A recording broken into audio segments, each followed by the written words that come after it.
Hi, I'm Dave and I help businesses like yours to get the best out of technology. A lot of smaller businesses can't afford a full-time IT manager or IT director or CIO or whatever you want to call them.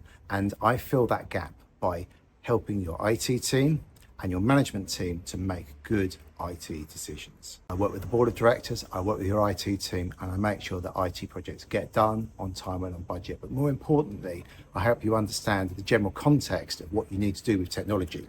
So the key areas that I'm working in today are artificial intelligence and cybersecurity, because cybersecurity is the biggest threat to your business and soon AI is going to catch up with it.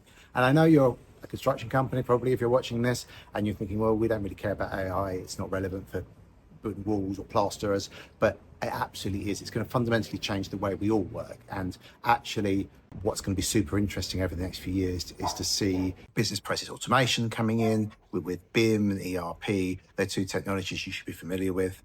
And what's going to happen around digital twins, that idea that when we design and construct a building, what do we do with the information that we capture while we're doing that? So the idea is if you want to retrofit a building in 20, 50 years time, or there's a mistake made when the building was constructed, you can more easily fix those issues because you've got photos of what happened, you've got diagrams, plans, reports, videos, and all that stuff comes together. And we also want to see buildings being constructed much more like Lego. Now, some of the architects I work with are really into this now, and it's obviously happening in the commercial space, but in residential we're not seeing that happen very much yet. Anyway, I want to talk about technology and all about construction. What do we need to know about? Well, in terms of my time, most of my time is spent advising businesses on what they need to do and how to make good decisions. If your management team doesn't have anyone with technology experience, so they've mostly only worked in the construction industry, say, I try not to work with dentists specifically for this reason, or anyone in healthcare, because generally they haven't worked in many other industries, so they don't get it. They don't really understand the broader context, and that's where I can really add value to your management team. And the same if you've got an internal IT team. What often happens is that they want to maintain the status quo. It just works, which is great, until one day you come in and realize you don't have a business anymore because you've been ransomware. So you can't justify really having a full-time IT manager. And if you do, a lot of businesses think they'll get like this unicorn IT manager that will make the tea, control their IT strategy, deal with cybersecurity, fix printers, fix Outlook. It's just ridiculous. One person can't do all those things. Well, they can. They'll do it for about a year and then they'll have a mental breakdown and leave. It's much cheaper to employ someone like me. I can work for a day a week, a day a month. I come in, make sure your business strategy is aligned with the technology, make sure you're controlling the cyber risks, you're moving forward with AI, you're looking at the opportunities that BIM, ERP, all these things can bring to your business. And there's no like magic solution here, but I've got 20 odd years experience in managing many businesses' IT systems. I understand IT really well. I understand why businesses really struggle to make good decisions, and I can explain stuff in plain English. For example, things like managing your IT life cycle. A lot of people buy computers and they don't replace them until they break.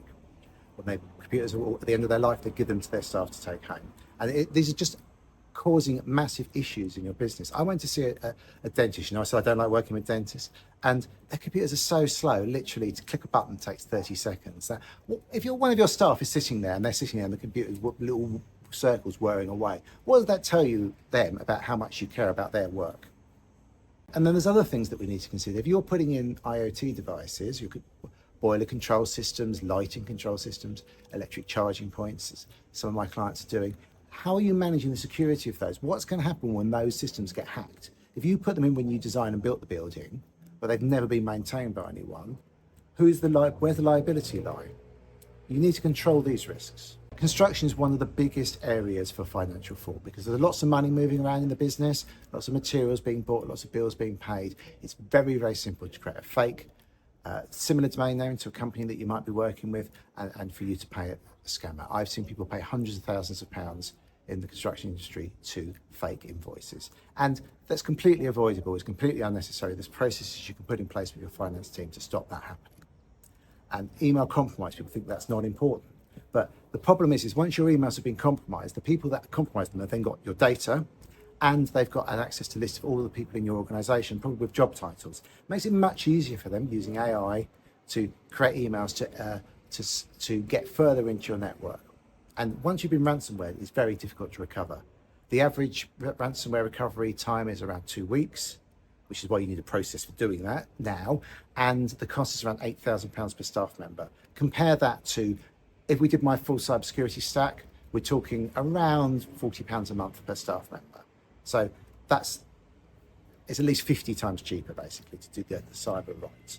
And when it comes to tools for your business, if you're relying on spreadsheets, a lot of businesses are, what about looking at some of these BIM tools? Could they be more effective? And I know they're quite expensive tools to invest in. So the other thing that people do with these tools is they buy them, they don't deliver, and then when their contract runs out in 12, 24, 36 months, they cancel them.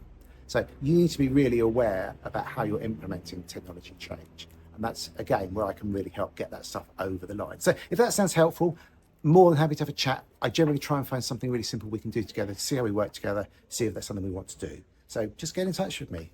There's no cost for doing it, and I can help you maybe look at your cyber, or I can help you with some email delivery issues or something that's simple, and we can take it from there. So yeah, get in touch, and thanks for watching, and I hope that was useful. Speak to you soon.